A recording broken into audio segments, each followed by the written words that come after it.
Petra, a Cidade Rosa, é um sítio arqueológico no sul da atual Jordânia, aproximadamente a meio caminho entre o Mar Morto e o Mar Vermelho. Ela é muitas vezes aclamada como uma das 7 maravilhas do planeta. De facto, a entrada pelo desfiladeiro apertado, o SIC, que culmina com a visão magistral do Kasnet, é extremamente épica e cinematográfica. Um verdadeiro tesouro, capaz de exaltar em todos nós um romantismo exacerbado, digno do melhor filme de aventuras. A cidade de Petra foi redescoberta em 1812 pelo aventureiro suíço Johann Burckhardt, que se fez passar beduíno para aqui chegar. A zona é desértica e extremamente inóspita, mas o granito vermelho confere-lhe um caráter singular. As construções talhadas na rocha crua são essencialmente túmulos. O local é apenas comparável com o Vale dos Reis em Luxor, no Egito. Embora os túmulos no Egito estejam dissimulados na paisagem, e aqui seja precisamente o contrário. A arquitetura é marcadamente helénica, com túmulos que se assemelham a templos gregos e macedónios, decorados com estátuas e colunas de estilo coríntio. Contudo, a maioria tem apenas 2 colunas entre paredes. Estes poderão ser os túmulos mais antigos e assemelhar-se-ão simplesmente com as casas gregas da época. Mas eu também vejo semelhanças com as tumbas dos nobres no Egito e até mesmo com a entrada da grande pirâmide de Giza, a pirâmide de Quéops. A construção do local é atribuída aos nabateus a partir dos finais do século IV a.C., mas eu penso que os nabateus chegaram cerca de 200 anos mais tarde, depois da quinta das guerras sírias entre Ptolomaicos e Seleucidas, generais que receberam partes do Império de Alexandre. Na Batalha de Bânias, os Ptolomaicos do Egito foram forçados a retirar-se e a abdicar dos seus desejos de expansão territorial, unicamente possível através desta faixa de terra que liga a África à Ásia, chamada então de Síria ou Col-Síria. Os Seleucidas vencedores também foram forçados a retirar-se, depois de um ultimato romano.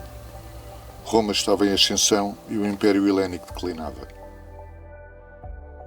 É por esta altura que os nabateus, povos beduínos do deserto, que comercializavam especiarias entre o sul da Arábia e o Porto de Gaza no Mediterrâneo, se vão progressivamente fixar em Petra. Para isso, eles irão desenvolver sofisticados sistemas de aproveitamento de água, principalmente a partir da nascente do rio Adi Musa, que era um oásis sebejamente conhecido das caravanas do deserto e que a apenas 5 km mais abaixo se transforma na entrada de Petra, o SIC. Mas quando os nabateus ocuparam o local, já havia túmulos monumentais esculpidos na rocha, e até mesmo templos e outras construções. Eventualmente eles também fizeram os seus, com um estilo mais próprio, e espalharam-os para o sul ao longo da Rota das Especiarias. Em 64 a.C., o general Pompeu conquistou os territórios a sul da Síria e anexou-os à República Romana.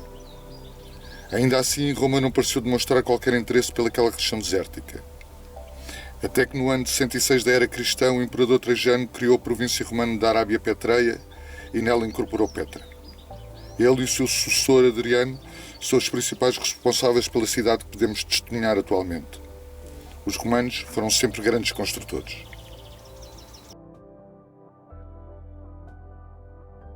Para compreendermos melhor a fundação de Petra, temos que voltar ao tempo de Alexandre o Grande no século IV a.C. Ele conquistou o vasto Império Persa, que se estendia da Grécia até à Índia, incluindo o Egito, regiões a norte no Mar Cáspio e tudo o que havia pelo meio. Os persas reconheciam a Arábia como uma província do seu império, mas não fazem qualquer referência a Petra, apenas a 2 cidades mais para o interior do deserto, Domaïcha e Temã. Alexandre o Grande, aclamado faraó do Egito e fundador da cidade de Alexandria, terá ficado impressionado com a cultura e religião egípcia, tal como grande parte dos seus generais e da sua aristocracia helénica. Também alguns reis persas que foram aclamados faraós no Egito, como Dário o Grande, parecem ter sido influenciados pela cultura egípcia.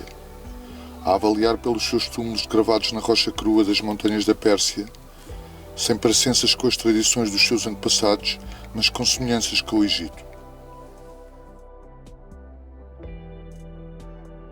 Com a morte prematura de Alexandre em 323 a.C., longe da sua capital e sem deixar definida a questão da sua sucessão, criaram-se divisões entre os seus generais e formaram-se 2 tendências, uma que desejava manter a unidade do Império e outra que pretendia dividi-lo. Ainda assim, todas as fontes históricas concordam que após a morte de Alexandre, ainda na Babilónia, as primeiras divisões atribuíram a Ptolomeu o Egito, a Líbia e a parte da Arábia que faz fronteira com o Egito.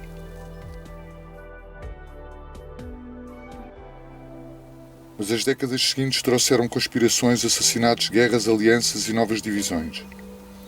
Finalmente, quase 50 anos depois da morte de Alexandre, o que tinha sido o seu vasto império viu restaurado alguma ordem.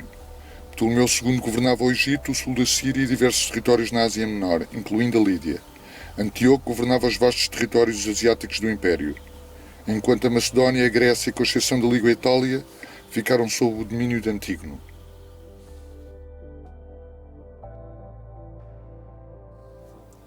Depois e durante o terceiro e o segundo século a.C., tiveram lugar as guerras sírias, entre o Império de Antíoco e o dos Ptolomaicos, pela posse das terras que ligam o Egito à Ásia.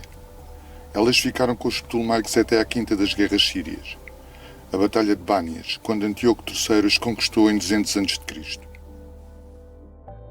A partir desta data, os Ptolomaicos declinaram e abandonaram definitivamente as conquistas no território asiático e, consequentemente, a sua necrópole em Petra. Penso que foi neste período entre a ascensão de Alexandre o Grande e a queda dos Ptolomaicos na Batalha de Bânias, de 323 a 200 a.C., que Petra foi criada, como uma necrópole para a dinastia ptolomaica e para a sua elite militar e aristocrata de ascendência macedónia e grega.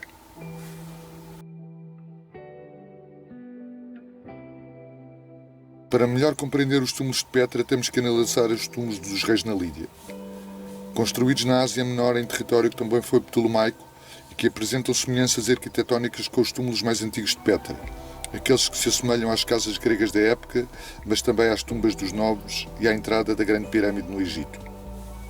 No túmulo de Amintas, datado da época de Alexandre, existe uma inscrição lateral em grego que confirma que esta foi feita por um grego, de nome Amintas.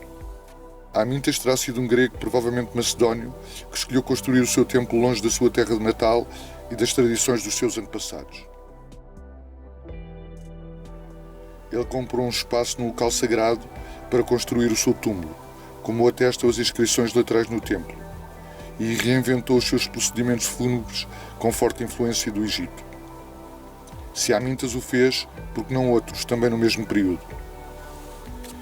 Devo ainda acrescentar que as montanhas de Petra não eram só um local inóspito no deserto. Tinham-se transformado num local sagrado, uma vez que Arão, irmão de Moisés, ali havia sido sepultado, a quando da famosa fuga do Egito por parte dos judeus 1000 anos antes.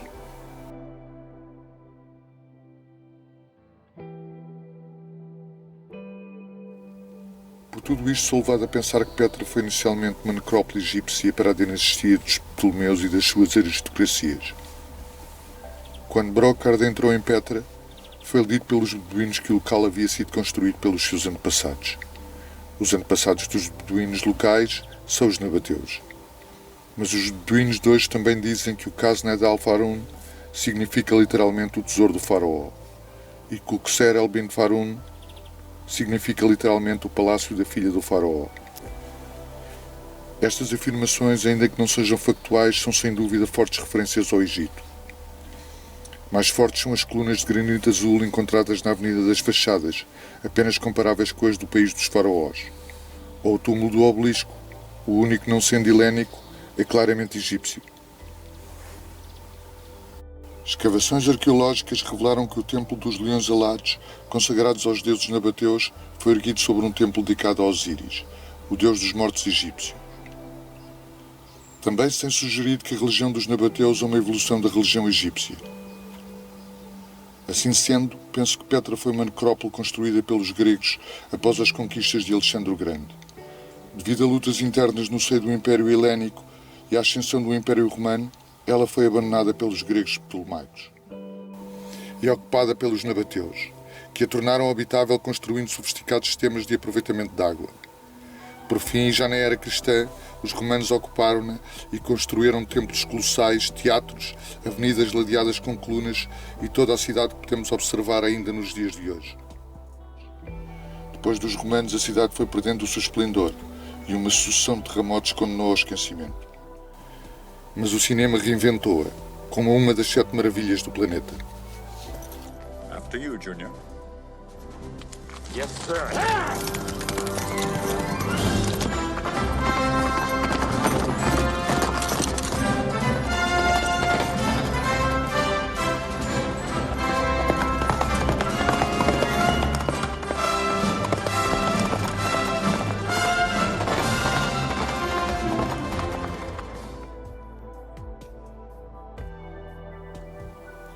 Afinal, parece-me que os beduínos falaram sempre a verdade, quando afirmavam que o Casned, o tesouro, é o tesouro do faraó.